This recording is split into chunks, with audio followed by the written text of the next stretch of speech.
bienvenue à cette série d'émissions d'intérêt public au cours de laquelle Joëlle Monzé, docteur en neurosciences, et moi-même, Martine Laval, nous discuterons et échangerons avec nos invités afin de trouver des solutions ou des alternatives pour faire tourner le vent sur des sujets qui nous interpellent.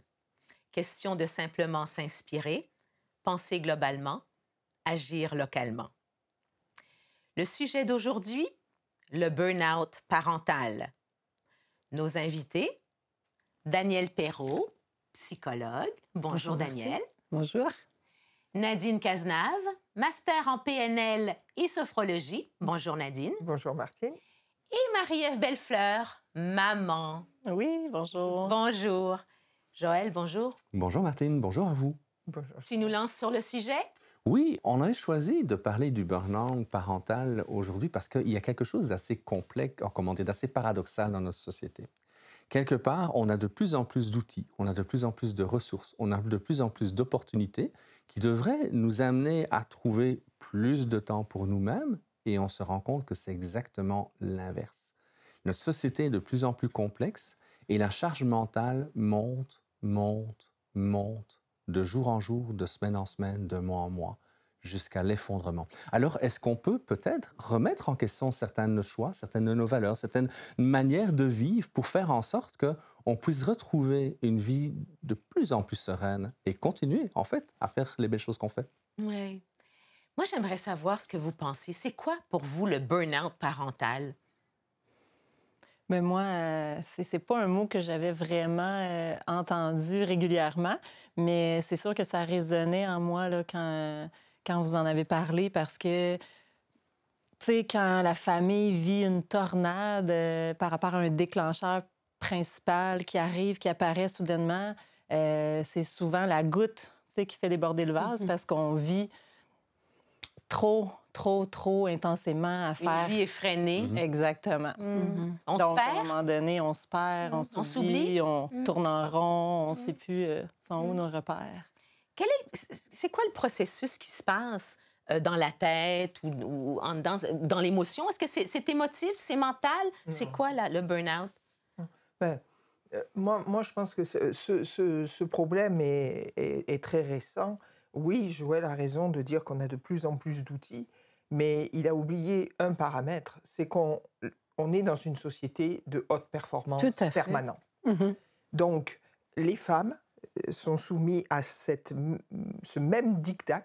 Donc, il faut être bon partout. Tout à fait. Or, le cerveau fonctionne par priorité.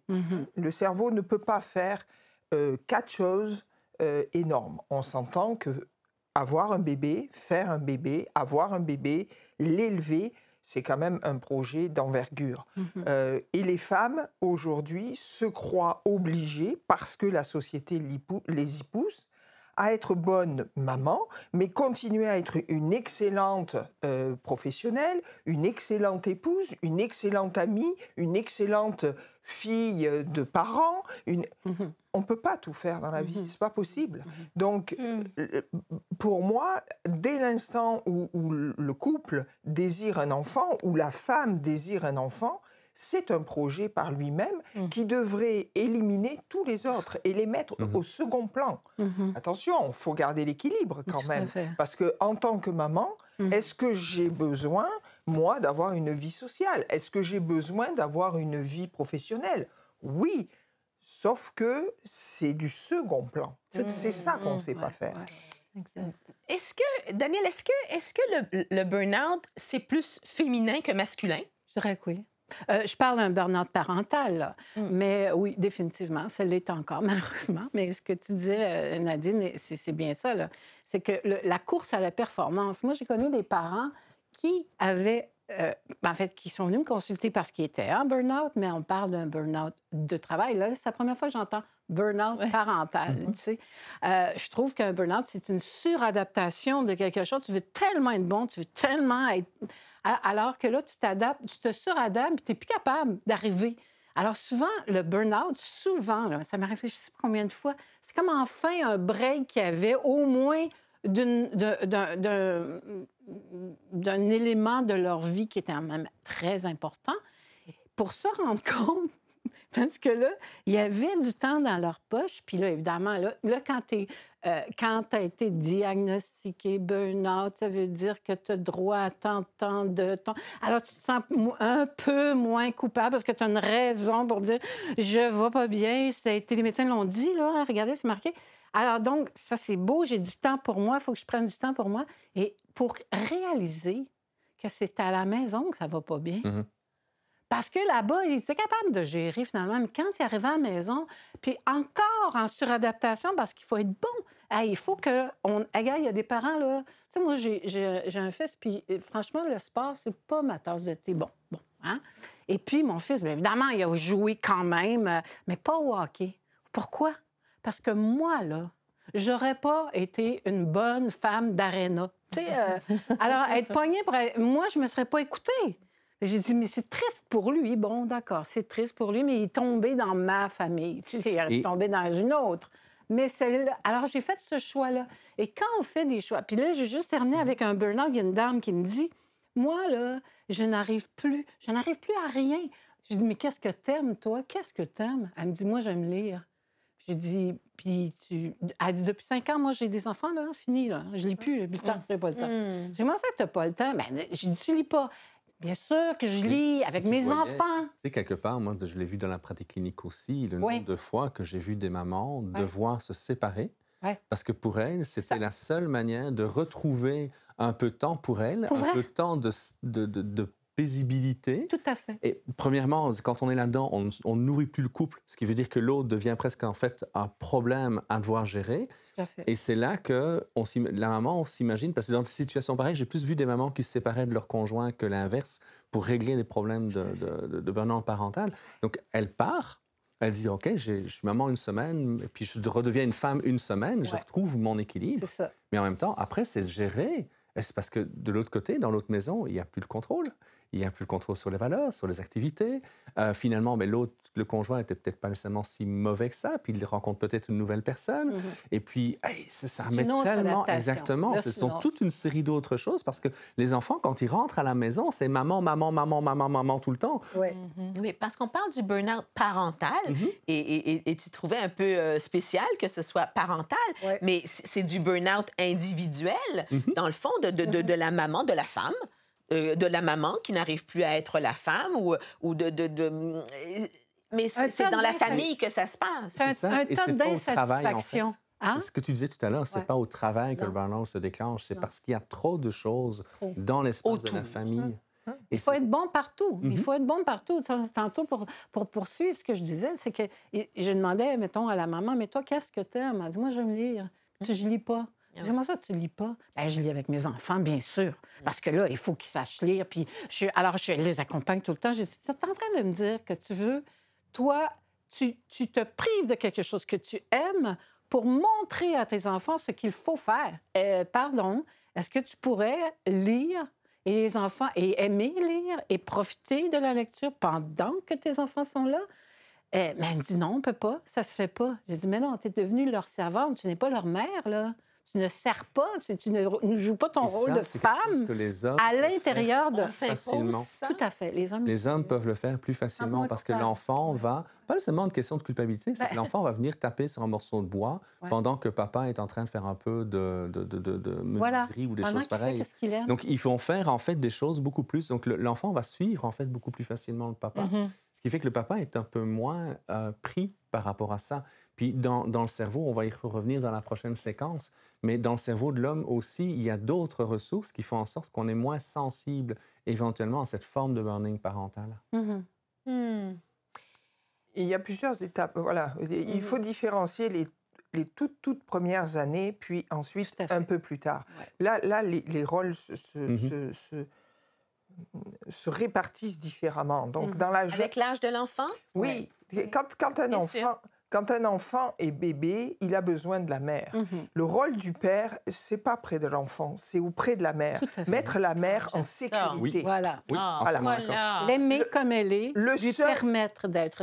Le seul travail que le père a à faire, c'est de protéger la mère et la mettre en sécurité physique, matérielle, psychologique. Bravo. Voilà. Et là, la mère peut se consacrer à l'enfant. Ouais. Passer cette première phase, oui, le père va avoir un rôle supplémentaire. Clairement. Là. Bien sûr. Mais or, qu'est-ce qui se passe dans la première partie? Comme la mère est insécure, ben, elle demande au père de faire son rôle. Ben, occupe-toi du bébé, donne-lui le biberon, change-le. Lève-toi la nuit. Non, c'est pas son travail. Je les empêche Pour cette pas de période-là. faire.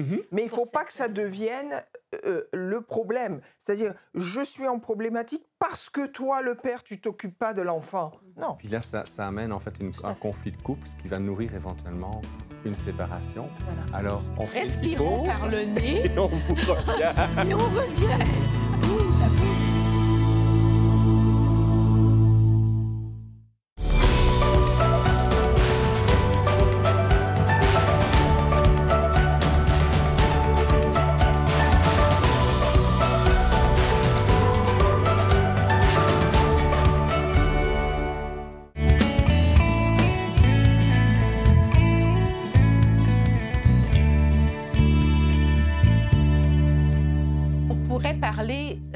C'est très sérieux ce qu'on dit. Et Nadine, en fait, durant la pause, elle a mentionné une chose importante, c'est que, oui, c'est pas qu'on veut pas que le père s'occupe du bébé. Là n'est pas la chose. Donc, explique-toi pour revenir là. Puis je crois que Marie-Ève pourra appuyer parce qu'elle a vécu ça. Tu as vécu ça, ce qui fait que ça t'a emmené au burn-out, mais tu as réajusté la donne, en fait, pour équilibrer ton couple. Mais reviens sur ce plan. C'est pas le moment du papa comme tel. On parle du petit bébé. Oui, oui. Au niveau du petit bébé, je ne suis pas en train de dire qu'il ne faut pas que le père s'occupe de l'enfant. Il peut s'en occuper. Le problème survient quand la mère est en problématique et qu'elle accuse le mari de ne pas jouer son rôle, de ne pas s'occuper de l'enfant. Non, non, il peut s'en occuper. Si elle est en problématique, peut-être que le papa ne joue pas le rôle de sécurisation. Quand moi je suis devenu papa, ma conjointe, en fait, elle a de la difficulté à se rendormir quand elle se réveille la nuit. Donc, ce qu'on faisait, c'est alors que moi, c'est exactement le contraire, je me rendors très, très facilement. Alors, ce qu'on faisait, c'est quand le bébé pleurait, d'accord, puis on a fait ça pour les autres enfants, c'est souvent moi qui me réveille la nuit, c'est que quand le bébé pleurait, j'allais chercher le bébé, je changeais la couche, j'amenais le bébé, en fait, pour qu'il puisse être allaité. Moi, je me recouchais, ma blonde l'allaitait, et elle allait recoucher le bébé quand il avait terminé de boire. Il y a un travail, il y a une fluidité, mais je ne pouvais pas donner le sein à la place de ma blonde. Mais là, et à la rigueur, tu parles des ressources, là, que vous connaissiez vos ressources personnelles. Toi, tu as de la facilité à te rendormir, pas elle. Alors là, vous faisiez équipe avec vos ressources personnelles au lieu de dire à l'autre, c'est ton tour. Oui, en fait, ce n'était pas dans un combat, au contraire, on s'associait, on dansait ensemble. C'est souvent ce qui se passe, justement. On dirait que c'est comme un combat. Ouais. Oui, mais là, c'est à ton tour, moi, je voudrais me reposer. Non, pas d'aller dans la complémentarité, finalement. Ouais. Là, tu jouais ton rôle de sécurisation de la mère. C'était pas pour l'enfant que tu agissais, c'était pour la mère, pour que ce soit plus facile pour la mère. Donc, c'était ton rôle. Toi, Marie-Ève, t'écoutes tout ça, là, la maman qui, justement, dans un rythme effréné, s'est retrouvée dans un burn-out parental et puis a remanié sa vie. Raconte-nous, toi, qu'est-ce qui s'est passé? Comment t'as vécu ça? Bien, moi, avec en fait, ton conjoint? le Parce qu'il y a eu un burn-out réajustement.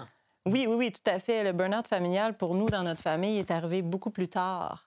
À l'adolescence de ma grande. Tu sais, nous, on a une grande aujourd'hui de 14 ans, puis on a un garçon de 4 ans. Puis moi, ça n'a jamais été un problème au niveau de la naissance jusqu'à 5 ans. Moi, personnellement, mon expérience, c'est que je deviens un peu lionne. Quand j'ai des enfants, j'ai allaité longtemps, je laisse pas beaucoup de place à mon homme dans le début. Donc, pour nous, tu sais, ça s'est fait naturellement. C'est pas à ce moment-là... mais c'est correct, on peut donc... Parce que les adolescents, il y a de quoi faire un burn-out aussi après. Oui, moi, pour ma part, on a parlé du bébé, mais justement, c'est intéressant. Mais c'est intéressant parce que j'avais jamais entendu cette façon-là de dire... Tu sais, moi, ça s'est fait naturellement. Je ressentais le besoin que c'était moi. C'était en moi, je savais, je le sentais que c'était à moi de m'en occuper au début, tu sais. Mais j'avais jamais entendu une opinion comme celle-là où c'est effectivement comme ça que ça devrait être. Et c'est vrai que si on en parlait plus, si on ouvrait les portes de cette connaissance-là, les couples se réajusteraient et comprendraient peut-être mieux chacun leur rôle. Parce que oui, la phase des enfants, il y a des besoins vraiment essentiels. Puis c'est vrai que quand ce sont des nourrissons, c'est peut-être plus la maman que le papa. Puis après ça, quand vient le temps de jouer, etc., ben, il y a une place plus grande peut-être pour le papa. Et puis, il y a des moments de tendresse, de câlinage, etc., que le papa peut faire aussi, bien sûr, mais que des fois, on va chercher maman. Mais écoute, parmi les meilleurs souvenirs que moi j'ai dans ma vie de papa avec un jeune bébé, c'est mon bébé qui dort sur moi et moi lire ma revue de sport automobile. Tu sais, je faisais les deux. Je répondais à mon besoin et répondais aux besoins de mon bébé. Oui, mais toi, tu comprends déjà tous les trucs du cerveau. Alors, évidemment, tu as un pas d'avance. Oui. Et de le partager... Mais ça reste que j'étais papa pour la première fois. Donc, au-delà de la connaissance, c'est aussi suivre son intuition. Exactement. Parce que j'ai reçu des commentaires d'autres personnes qui allaient dans l'autre sens. C'est pas à toi à faire ça, tu prends le rôle de maman. C'est pas... Et donc, à ce moment-là, c'est comme si... On est tous perdus là-dedans. On essaye. On apprend à être parent. On n'est pas parent naturellement. L'homme a plus de facilité que la femme parce que l'homme est dans l'éducation. L'homme le père sort l'enfant de la mère, du cocon. Enfin, il coupe le lien. C'est lui qui va couper le lien progressivement au fil du temps et propulser l'enfant dans le monde de l'action. Ouais. Donc, forcément, c'est par le modèle de l'action. Donc, voilà ce que j'aime, voilà ce que je fais, voilà ce que je vis, puis tu te mets à côté de moi, puis tu fais pareil. Donc, c'est facile pour un père, plus facile. Alors que la mère, sa fonction, c'est d'aimer et de protéger. Donc, vous ne pouvez pas aimer, protéger et puis vous amuser à faire ce que vous voulez. Ça ne va pas ensemble. On peut le faire, on y arrive. Je vais faire la cuisine, puis ma petite fille, elle va apprendre à faire la cuisine, ou mon fils va se mettre à faire la cuisine avec moi. Mais au départ, la mère, c'est la protection. Donc la protection... c'est la protection dans la maison, alors que le papa va faire la protection extérieure. Oui. Quelque part, c'est ce que tu as eu beaucoup avec ton conjoint. C'est que ton conjoint a pris beaucoup de choses en charge à l'extérieur de la maison, pendant que toi, la lionne, tu étais à la maison. Et tu as mentionné une chose dans les notes, c'est que alors que vous viviez, ton conjoint et toi, en parallèle, maintenant, vous vivez plus en complémentarité, en synergie. Donc, c'est une belle évolution. Oui. Vous avez réalisé que, ben là, on n'est pas chacun de notre côté. Toi, tu fais tes choses, moi, je fais les miennes. Exactement. Faisons les choses ensemble, partageons, voyons quel est le meilleur à faire pour l'un ou l'autre. Mais est-ce que c'est le burn-out qui est arrivé avec le problème avec ta jeune fille qui a recréé cet univers-là? Oui, parce que comme Martine, tu dis, on vivait en parallèle. Nous, on était un super team, là, tu sais. Moi, dans le fond, j'étais la maman qui s'occupait des enfants, qui s'occupait de la maison. J'avais un travail qui était très prenant. Moi, je m'occupais de 35 employés. À travers mon travail, je travaillais de soir, les week-ends, c'est la restauration. Mon conjoint travaille dans la construction, on construit des maisons. Donc, on était vraiment une super équipe jusqu'à temps que ma fille se mette à pas bien aller. T'sais, dans un moment où on a eu un deuxième enfant, puis que j'allaitais, puis que je recommençais le travail. Livia commençait le secondaire, puis il y a eu un déclencheur qui a fait qu'elle a commencé à faire beaucoup d'anxiété. Puis ça a été la goutte que moi, tu sais, mon enfant qui souffre, c'était... Je peux supporter beaucoup de choses dans la vie.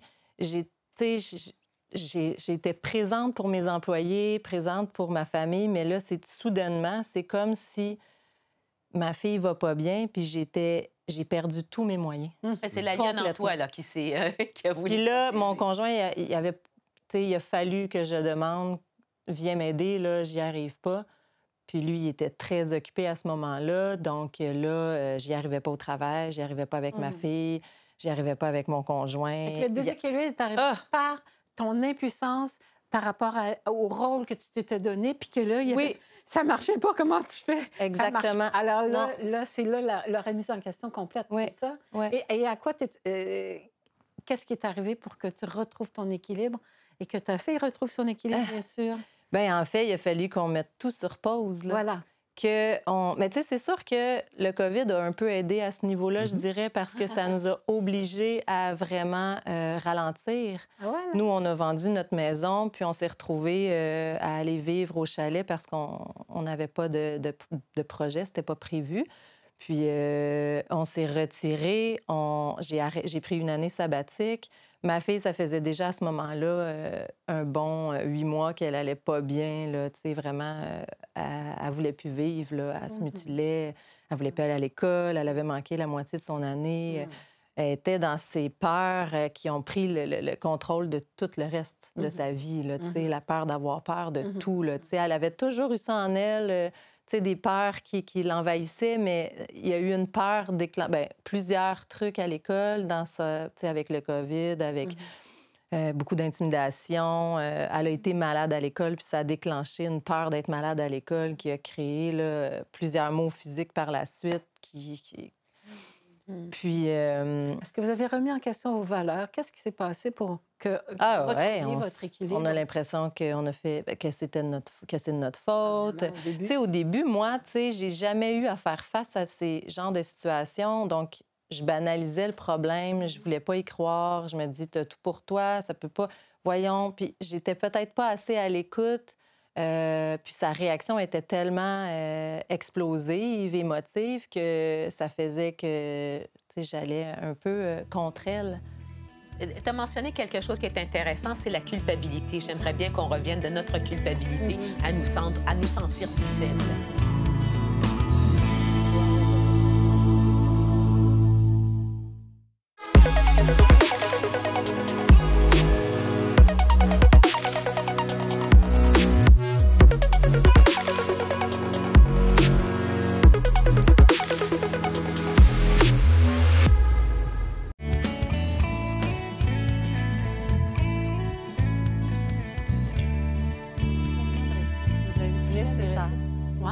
Daniel, t'aimerais justement, ça devient très intéressant.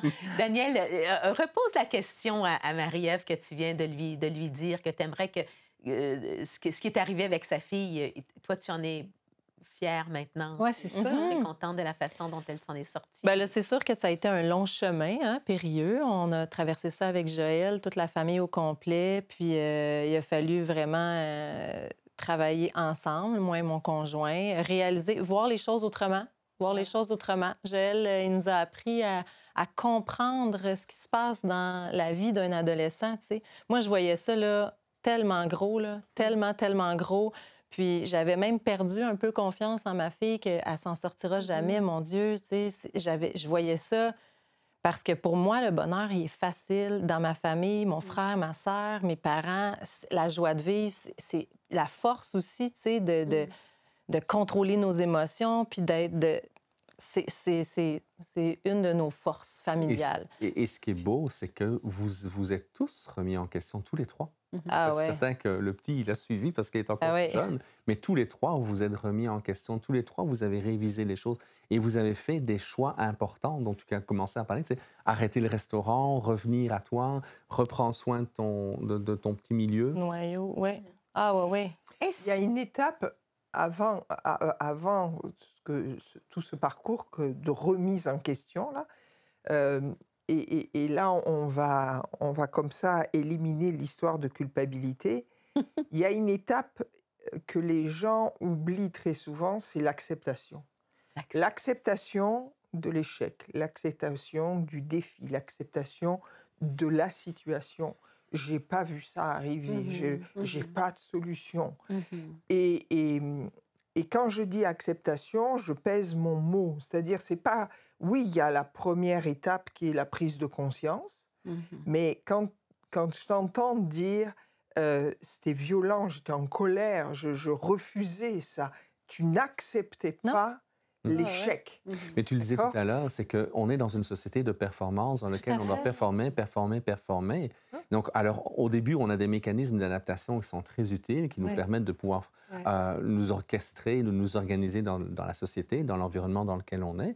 Mais il y a un moment donné où on n'arrive plus à simplement s'adapter. Et là, on tombe dans les mécanismes de défense, on tombe dans les enjeux de personnalité et on se suradapte. Et quand on est en suradaptation, on est coupé d'une partie de nous, notamment notre cœur, notre capacité d'empathie, notre capacité de résonance, et on est dans la performance, on est dans le faire, et on veut. Et la différence entre l'homme et la femme, c'est qu'on a plus de testostérone.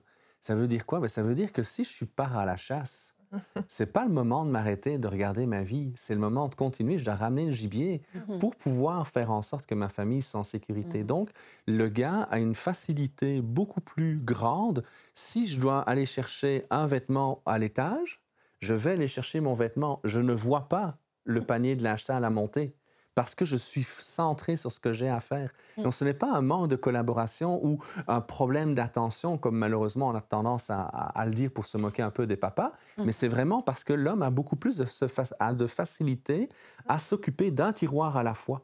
Alors que les mamans, c'est un grand panier dans lequel tout est là.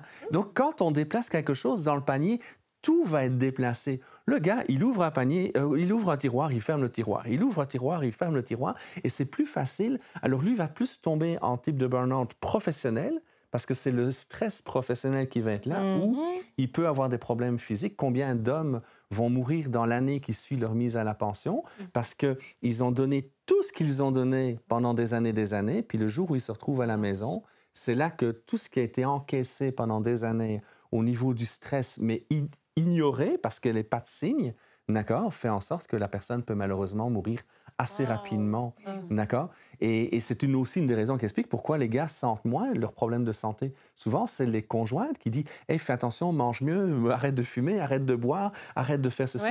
Parce que vous êtes plus connecté à votre corps, alors que nous, la testostérone nous coupe d'une partie de nos sensations physiques. Parce que génétiquement, on est programmé pour faire de la chasse. On devrait faire des affiches de ça. Moi, je pense que tout le monde le voit, la différence. C'est très important ce que tu viens de dire, Joël. Si l'homme et la femme pouvaient constater les différences, on parle toujours d'égalité des hommes et des femmes. Non, c'est de complémentarité dont on devrait parler et de comprendre qui est l'homme, qui est la femme. Tu parles de tiroir des hommes. Il ouvre son tiroir, il fait son petit machin, ferme son tiroir, il va en faire un autre. La femme, elle voit tout globalement dans un grand panier où elle met tout. Et voilà la différence. Et c'est ce qui fait que quand il y a plein de choses à faire, c'est quoi la priorité? Alors que le gars prend le grand tiroir, il ferme le grand tiroir, il prend un petit tiroir, il ferme le petit. Et c'est donc à ce moment-là, c'est plus facile pour lui de le gérer. Ça ne veut pas dire qu'il oublie des choses ou pour lui, la famille n'est pas importante. Non, elle est importante autrement. Moi, ça me vient l'idée ce que le cerveau a dans la tête. Je crois que tout le monde devrait étudier ça. Moi, j'adore ce titre parce que ça dit absolument tout. Ce que le cerveau a dans la tête. Si on comprenait le mécanisme du cerveau masculin, féminin, ce serait un autre genre de vie. Il faut rentrer ça dans les études. L'homme est en focus, donc il est dans l'action. Donc, tu ne fais pas une action, tu ne pars pas en courant sans savoir où tu vas. Tu pars en courant pour faire quelque chose. Donc, l'homme a un cerveau qui est en focus. La femme est dans la protection de l'enfant. Donc, elle, il faut qu'elle regarde partout. Le danger peut venir de n'importe où. Donc, elle doit s'occuper de tout, absolument. Elle doit percevoir le climat, la température. Est-ce qu'il y a assez à manger? Est-ce que les couvertures sont propres? Donc, elle est dans une vision périphérique. Donc, ça explique aussi pourquoi, chérie, le beurre est dans le frigo. Non, je ne le vois pas. Si, il est dans la porte. Non, je te dis qu'il n'y a pas de beurre. C'est juste, voilà, la femme, elle sait à tout moment ce qu'il y a dans ses placards. L'homme, il n'a absolument aucune idée. Alors, comme il dit Joël, il va ouvrir peut-être 10 tiroirs, il va finir par le trouver. Mais sa femme, elle rigole derrière en disant, ben voyons donc, Tu vois pas le beurre? Non, je vois pas le beurre. Mais c'est essentiel, cette connaissance-là humaine, pour que les humains s'accordent. Et ça va faire en sorte que ça va enlever énormément de culpabilité. Ben, Voilà. Parce que là, on Et est de toujours disputes en- et de, Ben oui. de mésententes et mécompréhension. Ben oui. Parce que si la maman, elle a l'impression que Bienveillance. son conjoint s'en fout, Voilà. ça aussi, ça augmente la pression. Ben oui. Mais comment ça se fait que je t'ai choisi? Comment ça se fait que j'ai fait des enfants avec toi? Comment ça se fait que tu n'es pas capable de pouvoir m'aider? Comment ça se fait que tu n'arrives pas à prendre soin de moi? Et toute cette énergie qui est mise dans le reproche Ouais. n'est pas mise à la bonne place. Alors que parfois, c'est simplement « Hey, mon amour, pourrais-tu juste m'aider? » Et à ce moment-là, on retrouve une danse qui est beaucoup plus harmonieuse. Oui, il faut prendre conscience que c'est pas parce qu'on est père et mère avec un enfant qu'on vit les mêmes choses. Mhm. Tout à fait. Donc, c'est sûr que quand la femme se trouve débordée, et encore une fois, particulièrement dans les jeunes années, là, moi, ma fille, quand elle m'appelle, bon, maintenant ils sont grands, mes petits-enfants, mais m'appelait en me disant « Maman, j'en peux plus, là. J'ai juste envie de tuer mes enfants, là. Je suis plus capable. » C'est grave, hein, maman? Non, c'est normal. C'est normal. On a tous vécu ça, là. Ouais. Il y a des moments où on peut plus, on peut plus. Et qu'on voit que le conjoint à côté, ben lui, il arrive de son boulot, il est allé jouer au golf ou au tennis, puis il va bien. Alors là, on en veut à l'autre. On dit, ben moi, je suis en difficulté. On a un enfant, puis toi, tu vas bien, puis moi, j'en peux plus. Qu'est-ce que tu fais pour m'aider? Fais quelque chose pour m'aider. Je suis en train de couler et tu t'en rends même pas compte. Mais non, il ne peut pas s'en rendre compte. Et Faut c'est lui là, dire. et ça exactement, c'est de la communication Lui qui doit dire. se faire, et pas dans le reproche. Ouais. Parce que, tu sais, le gars, quelque part, quand on lui reproche, qu'est-ce qu'il fait? Ben, il lui se rétracte, il réagit en guerrier. Ouais. Donc, il n'est pas capable de pouvoir entrer en résonance. Alors que quand on dit, écoute, que je disais tantôt, prends la main, est-ce que tu peux juste prendre le temps? Tu sais, prendre le temps de m'écouter, prendre le temps d'être avec moi. Et quelquefois, ma blonde a dû me ramener à l'ordre aussi. Je suis un gars de projet, tu sais, je fonce. Puis elle me dit, hey, elle a été la garante du lien, elle a été la garante de la solidité. Puis je lui suis très reconnaissant d'avoir fait ça. J'étais présent pour les enfants, mais peut-être pas toujours pour elle. Et elle avait besoin d'être entendue dans ce qu'elle vivait. Mais nous, les femmes, on s'attend à ce que l'autre comprenne. Non, il devrait savoir. Hein? Ça fait assez longtemps qu'il me connaît ou qu'on est ensemble. Il devrait savoir, en fait, non pas de l'exprimer. Ça aussi, c'est une façon d'être, une façon de faire qui n'est pas idéale. Si l'homme a besoin de... Si on lui dit... Dom, ce que tu me dis, c'est que si on lui dit, il va bien comprendre, il va comprendre le besoin, mais la femme, elle ne dit rien parce qu'elle s'attend à ce que l'autre ait compris. Ben, en fait, elle agit comme elle agit avec ses enfants. On parlait tantôt du panier. Elle voit tout. Donc, elle a une vision périphérique. Alors, elle Mais s'imagine ça, que l'autre, c'est c'est c'est pareil. une ça chose que passe. je n'avais jamais entendue en Europe, mais que j'entends depuis que je vis ici. Ça fait Ouais. 30 ans que je vis au Québec. Moi, j'ai 3 enfants. Ouais. Ah oui? OK. 2 que j'ai mis au monde et le 3e que j'ai épousé. ben, Ah ouais. J'avais jamais entendu cette expression-là en Europe. En même temps, D'accord. en parlant Exactement. de son Et c'est comme si le côté matriarcal était Ouais. encore très présent. C'est certain que oui, il y a des enjeux où les hommes ont plus d'accès à certaines fonctions et des choses pareilles. Je ne suis pas en train de c'est nier une que ça très existe. mauvaise compréhension, justement. Il y a un aspect qui est très matriarcal et beaucoup plus grand au Québec, je trouve, que ce que moi j'avais connu en Europe. Mais on se retrouve après une petite pause. On va continuer tout ça.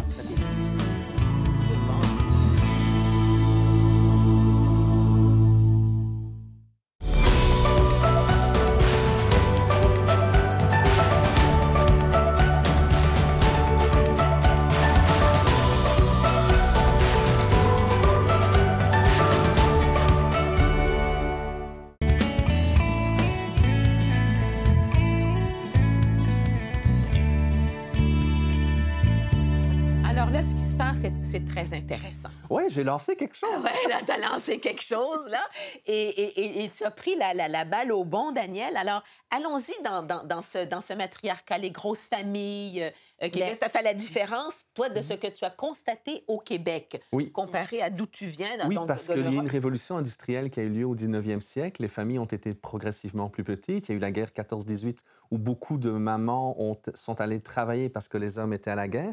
Donc, le rapport au travail, le rapport à l'autonomie à l'intérieur de la famille a changé beaucoup plus rapidement en Europe que ici au Québec, où ce n'est que dans les années 60 que beaucoup de choses ont été transformées. à fait. Mais en fait, justement, parce que là, sociologiquement, si on peut parler de matriarcat, si, je dis bien si, parce que là, on pourrait en discuter longtemps, mais au Québec, comme les femmes, et on était sous tutelle du catholicisme qui disait de faire des enfants, des enfants, des enfants, eh bien, ces femmes-là, 14 enfants, 15 enfants, 16 enfants, il y en a eu, hein, 24 enfants. J'ai connu là, dernièrement une dame qui me disait, nous, on était 24 enfants. Alors, donc, 24 maternités, ça veut dire quoi? Les hommes partaient pour nourrir toute cette famille-là. Ils partaient 6 mois. Les femmes étaient responsables de tout, absolument tout. L'éducation, absolument tout. La survie. À la survie. Quand le papa arrivait, ben écoute, il était loin de s'occuper. Il ne connaissait pas où est le beurre. C'est évident. Là, je veux dire, il allait le chercher pour le rapporter. Mais tout le travail de terrain, c'était les femmes qui s'occupaient de ça. Alors, on ne peut pas non plus... Parce que moi, je trouve que c'est beaucoup associé à des reproches. Mais c'est vraiment pas à ce niveau-là. Quand je parlais de matriarcat, ce que je disais, je comprends, mais c'est la vision, c'est la maman qui gère l'intérieur de la maison.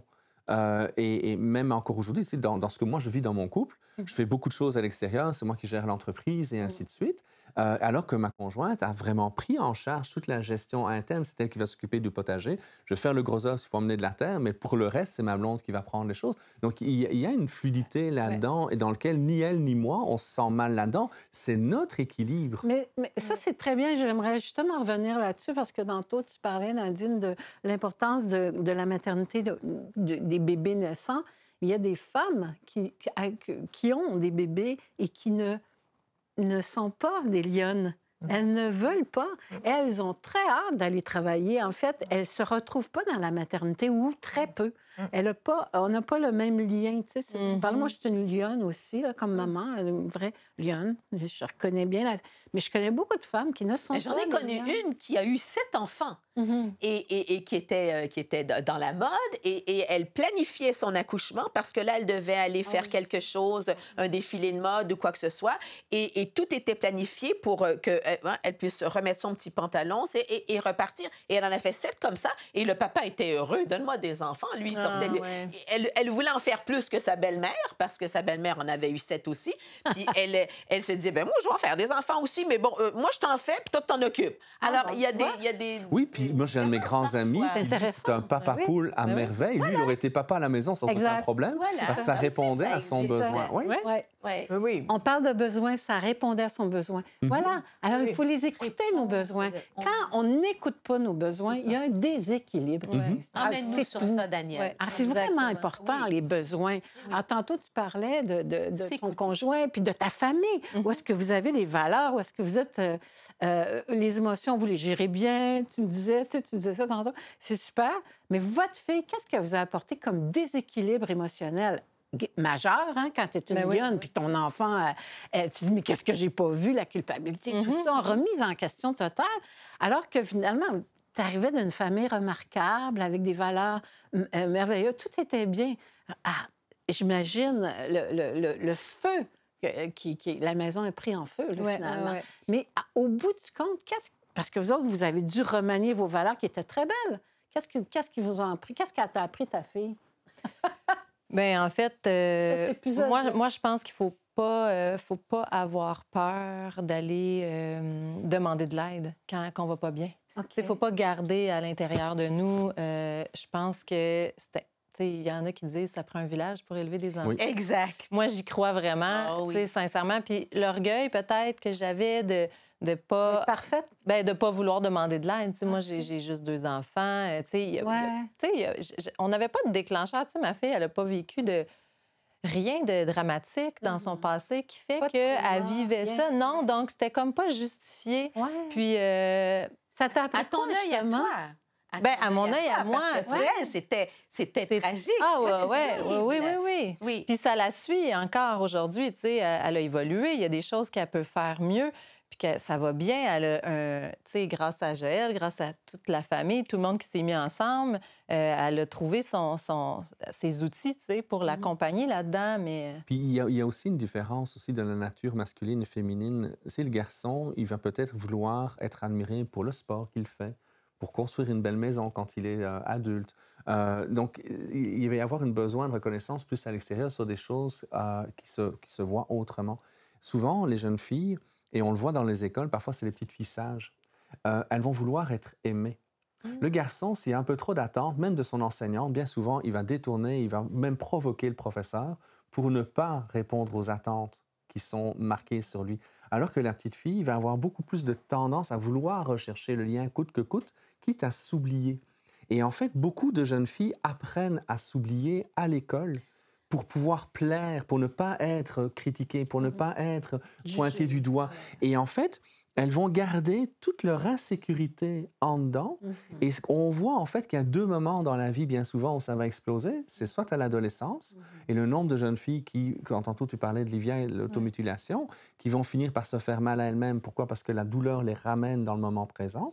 Ou vont vivre un burn-out dans la trentaine, parce que c'est un autre moment. C'est un peu ce qu'on n'a pas réglé pendant l'adolescence. Et c'est des choses que tu aimes beaucoup, toi, avec les théories que tu aimes. C'est les étapes de développement. Donc, ce qui n'a pas été réglé pendant l'adolescence revient dans la trentaine. Et c'est là que ça va exploser. Veux-tu nous en dire plus? Là, moi, ce qui est important dans ce qu'elle dit, c'est cette projection aussi de la société parfaite, donc de la famille parfaite. Elle le dit, je viens d'une bonne famille, tout va bien, tout était harmonieux, donc je dois projeter encore le même modèle. L'échec aurait été très grand pour eux s'ils n'avaient pas eu la capacité de se remettre en cause. Et il y en a malheureusement qui ne vont pas chercher de l'aide parce qu'ils refusent de remettre en cause cette image qu'ils veulent projeter. Tu sais, quand dans un monde de performance et qu'on se compare tout le temps, ça veut dire qu'au lieu que la communauté, tu disais tantôt, il faut un village pour élever un enfant, au lieu que la communauté soit tissée serrée, où on s'entraide, on accepte nos différences, qu'on accepte que chacun a sa couleur et apporte quelque chose, on se compare les uns les autres, on veut plus, on veut plus, on veut plus, on veut surtout pas, puis on s'entend que, tu sais, quand on regarde les réseaux sociaux, on ne met jamais les moments où on se casse la figure. Ah, l'enfant, oui, ça, on peut s'en moquer de l'enfant, d'accord, mais nous, on est tellement parfaits sur les réseaux sociaux. Donc c'est cette pression qu'on se met continuellement. Donc, certainement que sa fille, étant dans ce projet, parce que c'est pas un carcan, c'est pas une obligation, c'est ce projet, bien, elle a accumulé probablement des choses qui n'allaient pas, mais elle n'a pas l'autorisation d'en parler. Ça ne collerait pas à ce que papa et maman attendent, à ce que la famille au complet, la généalogie attend. Donc, comme elle le dit plusieurs fois, c'est pas normal. Elle avait tout pour être heureuse, donc elle devait se dire ça, l'enfant, quand elle a commencé à percevoir qu'il y avait quelque chose qui n'allait pas. Donc, le malaise grandit, la culpabilité est de plus en plus importante. Et quand ça éclate, ben là, c'est déjà trop tard, parce que ça remonte à tellement loin. Et là, elle remet, par sa faiblesse, elle remet en cause le projet des parents. Il n'y a rien de pire pour un enfant. Je déçois mes parents, je ne suis pas à la hauteur de ma famille. Ils sont tous heureux, puis moi, je ne suis pas capable d'être heureuse. Tout à fait. Donc, puis le jeune va se comparer parce que les parents ont déjà... Tu sais, le jeune est en apprentissage, est en développement. Il ne peut pas avoir les mêmes compétences que papa et maman, qui sont éventuellement des gens qui réussissent. Et puis surtout, s'il y a une chose à se rappeler, oubliez ça, la famille parfaite n'existe pas. C'est le pire job qui nous tombe dessus. Quand on est père ou mère, on va à l'échec, c'est sûr. Un jour, nos enfants vont nous faire des reproches. Tu as été la pire mère, et puis tu m'as empêché de vivre, et puis qui n'a pas entendu ça? C'est normal. Donc, ne cherchez pas à performer. C'est impossible. Donc, c'est impossible. C'est un boulot. On n'a pas de formation. On n'a pas d'aide. On nous lance là-dedans. On peut avoir 10 enfants. On va être 10 mères différentes. Parce qu'on est en fonction de l'enfant. Il y a quelques années, j'étais allé voir le concert de Zaz. Et Zaz, quand elle arrive dans une ville pour faire un concert, elle est toujours une organisation et une partie des revenus vont aider l'organisation. Et la dame qui était montée sur la scène durant le concert, elle disait « On donne plus de 6000 consignes aux parents lorsqu'ils deviennent parents. Les parents sont complètement perdus. » Et de nouveau, on revient avec le gars. Le gars, il se focus. La maman, elle a les 6000 consignes dans son panier. Elle ne sait plus à quel sens vouer. On respire. On respire. On respire par le nez et on revient.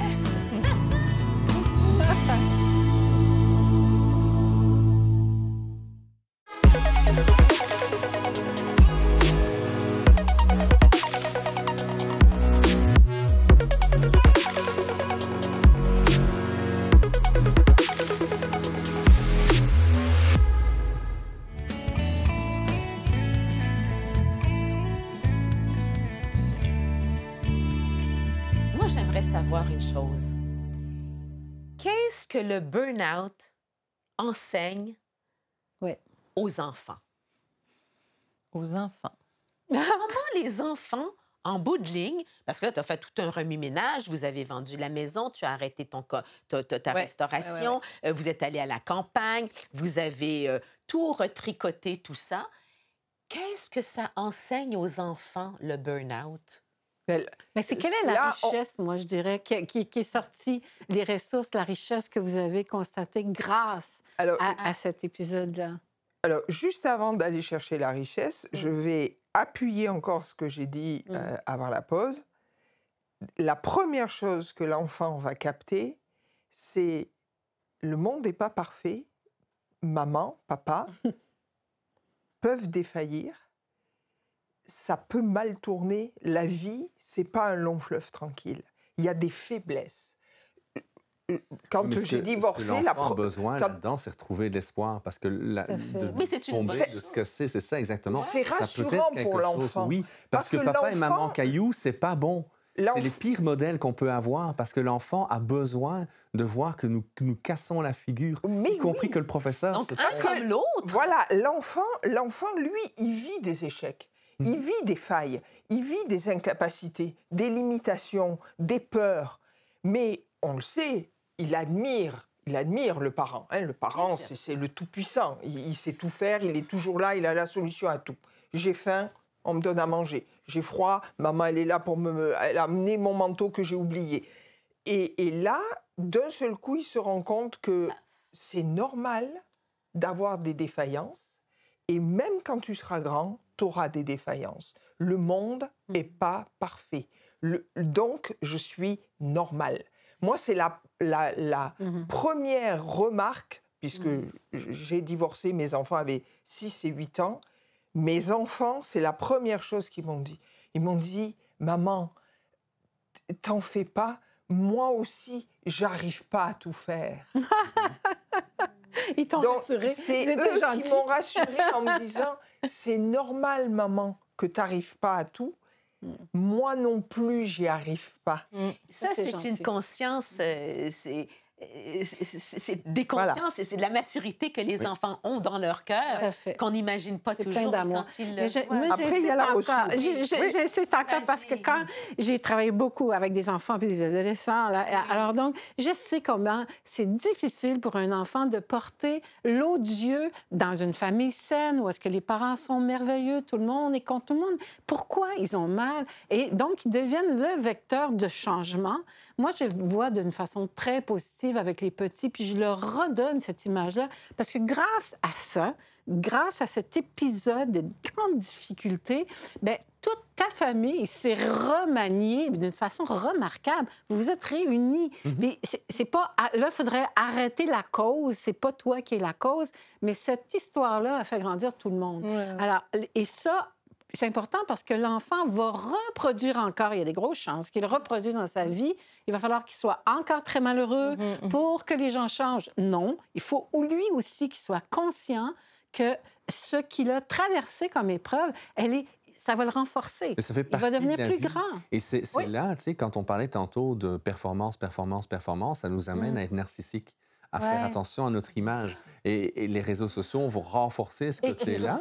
Alors que quand on accepte de se casser la figure, et le sport peut devenir, tu sais, pour les garçons, d'avoir un échec lors d'une compétition de soccer ou de hockey, ça peut devenir très constructif pour dire, OK, on s'est cassé la figure, mais on se relève et on continue. Et ça développe l'humilité. Et à partir du moment où on a de l'humilité, on est beaucoup plus dans la capacité de s'écouter. Parce que sinon, on veut performer et la performance nous maintient en suradaptation continue. Nos mécanismes de défense nous aident et on s'en va vers le burn-out. C'est là qu'on reconnaît d'ailleurs les bons coachs parce que, bon, moi aussi, je suis mamie de 3 petits-enfants déjà grands, mais qui sont dans le sport et je le vois et je me dis, ça, c'est bien. Que justement, d'un côté, il peut y avoir, oui, go, comment ça, vous êtes professionnel. Puis de l'autre côté, hey, c'est correct, les gars, on a perdu, mais on va se reprendre. Alors, il y a toute une question aussi de coaching, hein, de cœur, de faire comprendre que la vie, comme tu disais, n'est pas un long fleuve tranquille. Gagner, Alors, perdre, gagner, perdre, gagner, perdre. Et qui fait gagner, perdre égale force. Voilà, j'imagine. c'est ça. Ouais. Puis il y a des Équilibre. moments, tantôt tu disais que la maman est extrêmement importante dans les premiers mois de vie, les premières années, et tu le disais aussi avec le côté lionne. Moi, mon garçon, en fait, il vient de passer d'un stade de garçon à un stade de jeune homme en l'espace de 6-7 mois. Ouais. J'ai passé beaucoup de temps avec lui à discuter, l'écouter, lui permettre de poser ses questions, lui permettre de pouvoir sentir petit à petit qu'est-ce qu'il voulait, qu'est-ce qu'il ne voulait pas, les questions qu'il se posait par rapport, parce que ce n'est plus des questions d'enfant, c'est des questions d'adolescent qui est en train d'essayer de trouver sa place. Et là, la posture du papa devient importante. Ça ne veut pas dire que ma conjointe n'est pas importante. Ça veut juste dire que cet espace-là, c'était un peu plus le rôle du papa lion. Donc, j'ai modulé mes horaires de manière à passer plus de temps avec lui pour avoir cet élément-là. Être à l'écoute. Tu sais, essayer de la comprendre, de se mettre dans sa peau. Tu sais, je pense qu'au début, c'était ça qu'on avait de la difficulté à faire, tu sais. Puis, ça me fait penser que quand la tornade était à son pic, là, tu sais, je pleurais souvent devant elle. Puis, c'est dans ces moments-là de faiblesse que ça la ramenait. Puis, je voyais de la compassion, tu sais, que là, elle s'oubliait pour réaliser que, OK, maman, elle va pas bien, là, je suis peut-être allée trop loin. Ça bougeait, ça réveillait quelque chose, tu sais, Je en suis elle. peut-être allée trop loin. Elle n'est pas allée trop loin. Elle a vécu quelque chose qui l'a... Enfin, moi, c'est parce que là, ça m'interpelle, pauvre cocotte. Je suis peut-être allée trop loin, maman pleure. Non. Mais pourquoi pas? Tu sais, à la rigueur, voilà, quand on est ado, on explose. Mais c'est qu'elle cherchait tellement ma réaction que des fois, elle faisait des choses à Mais c'est terrible. Je l'extrême. suis peut-être allée trop loin. Mais alors combien que de fois les enfants et Ouais. les gars vont aller chercher? Bon, ta fille l'a fait avec toi. Souvent, c'est la maman qui vont aller chercher coûte que coûte dans la maison. À l'école, c'est avec le professeur. Il va y avoir de la confrontation avec le professeur. Jusqu'où est-ce que je peux aller? Est-ce que la personne en face de moi... Voilà, est de solide? toute façon, quand il y a un excès de comportement comme ça, il y a deux raisons. Soit l'enfant cherche les limites, c'est qu'on n'y a pas Il y en a besoin, identifié les limites. parfois. Il cherche les limites. Oui, il y en a Hein? besoin, même. Moi, j'étais une maman qui ne donnait pas de limites, qui apprenait à mes enfants à trouver leurs limites. Maman, est-ce que ce week-end, je peux sortir avec mes amis? Je ne sais pas. Pourquoi tu me réponds pas oui ou non, maman? Donne-moi la limite. C'est pas à moi de la déterminer. D'après toi, où tu en es de ton travail, qu'est-ce que tu as comme contrôle la semaine prochaine? C'est à toi de déterminer ça. Ben, mon fils, qu'est-ce qu'il a fait? À 18 ans, il est rentré dans la marine nationale, dans l'armée. Parce qu'il m'a dit, et il me l'a dit, il m'a dit, au moins là, on va me mettre des limites. Ça, c'est un point très important dans l'éducation que nous n'avons plus maintenant. Il va falloir Alors, faire un suivi. si on leur donne pas de limites, Mais en Ils même temps, il tapent. faut s'adapter Ils aux enfants essayent. qu'on a. Tu sais, chaque enfant est c'est ça. différent. Il y en a- Lydia, elle a besoin d'un cadre, puis elle est née dans une famille de bohème. Tu sais, on est deux parents qui n'a pas de cadre. qui a pas Donc, de Oui, mais cadre. en même cherche, temps, mais- cherche son- Marie-Ève, en même temps, Mais tu la es deux- bohème, mais tu gères Ben oui. tu gères en fait un restaurant avec 35 Mais c'est qu'on n'a employés. pas d'horaire. Et ton tu sais, conjoint fixe. construit des maisons et puis pas mal doué. C'est Donc, très structuré, ça, Et finalement. la deuxième raison pour laquelle les enfants vont aller trop loin, c'est qu'ils attendent de nous interpeller. Ils attendent une réaction. S'il n'y a pas de réaction, ben, ils vont pousser de plus en plus loin. Oui. De plus en plus loin. Bien sûr. Mais il y a quelque chose. Hein. Là, c'était l'exemple de mon fils qui, à un moment, a décidé qu'il avait un bonnet sur la tête, jour et nuit, dormait avec, il se lavait avec. Et puis ma fille, à côté, qui me disait, tu lui dis rien? Non, surtout pas, parce que ça va durer, si je lui ai remarqué. Mais moi, ça m'a alertée. Pourquoi fait-il ça pour se faire remarquer? Comme il disait Joël tout à l'heure, la petite fille, elle veut être aimée. Et elle est pleine de compassion. Donc, elle veut aider maman, elle veut aider papa, elle veut aider les petits frères et les petites sœurs. C'est une vraie petite maman, déjà, une fille. Alors que le garçon, il veut se faire remarquer. C'est pas pareil.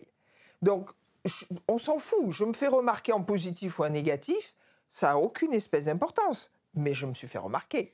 Ça, c'est important pour moi. Et je vais préférer être remarqué de manière négative que de ne pas être remarqué, parce que derrière être remarqué, je vois que tu prends soin de moi. Et J'existe. c'est là qu'il y a beaucoup de garçons qui sont mal compris dans nos écoles. J'existe. J'existe. D'accord. Je trouve que ce sujet, Joël, il Oui. va falloir le développer, aller chercher des branches. J'espère qu'on a ouvert une meilleure connaissance de qui est l'enfant, de qui sont les parents, de comment on fonctionne, de nous les femmes, les hommes et tout. Je trouve ça fantastique. Marie-Ève, merci de cette expérience, de l'avoir partagée avec nous. Merci, Nadine, de ce savoir et de cette connaissance de l'être humain qui est vraiment rassurante, dans le fond, qui apporte beaucoup. Et merci, Daniel, aussi. Vous comprenez tellement bien, je trouve, les mécanismes du cerveau. Et toi, Joël, évidemment, je trouve ça vraiment. Mais qu'est-ce que le cerveau a dans la tête? Je trouve ça extraordinaire. Merci, Joël, Avec de nous grand plaisir. emmener sur ces avenues-là. Et à la prochaine. Merci, Martine. Merci. À bientôt.